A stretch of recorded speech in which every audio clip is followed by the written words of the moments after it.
রেলগাড়ির কামরায় হঠাৎ দেখা, ভাবিনি সম্ভব হবে কোনো দিন।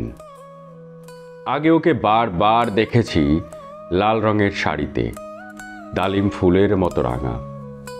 আজ পরেছে কালো রেশমের কাপড়, আঁচল তুলেছে মাথায়, দোলন চাপার মতো চিকন গৌর মুখখানি ঘিরে।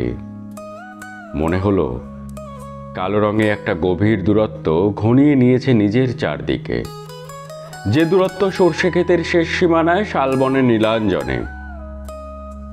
থমকে গেল আমার সমস্ত মনটা, চেনা লোককে দেখলে অচেনার গাম্ভীর্যে।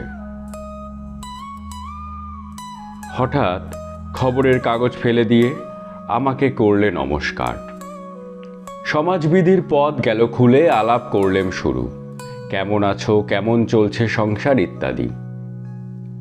সে রইল জানালার বাইরের দিকে চেয়ে, যেন কাছের দিনের ছোঁয়াচ পার হওয়া চাহনিতে। দিলে অত্যন্ত ছোট দুটো একটা জবাব, কোনোটা বা দিলেই না।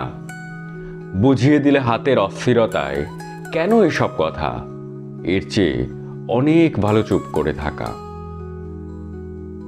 আমি ছিলাম অন্য বেঞ্চিতে ওর সাথীদের সঙ্গে। একসময় আঙুল নেড়ে জানালে কাছে আসতে। মনে হলো কম সাহস নয়, বসলুম ওর এক বেঞ্চিতে। গাড়ির আওয়াজের আড়ালে বললে মৃদু স্বরে, কিছু মনে করো না, সময় কোথা সময় নষ্ট করবার, আমাকে নামতে হবে পরের স্টেশনেই। দূরে যাবে তুমি, দেখা হবে না আর কোনো দিনই। তাই যে প্রশ্নটার জবাব এতকাল থেমে আছে, শুনবো তোমার মুখে। সত্য করে বলবে তো? আমি বললেম, বলবো। বাইরের আকাশের দিকে তাকিয়েই শুধলো, আমাদের গেছে যেদিন একেবারেই কি গেছে, কিছুই কি নেই বাকি।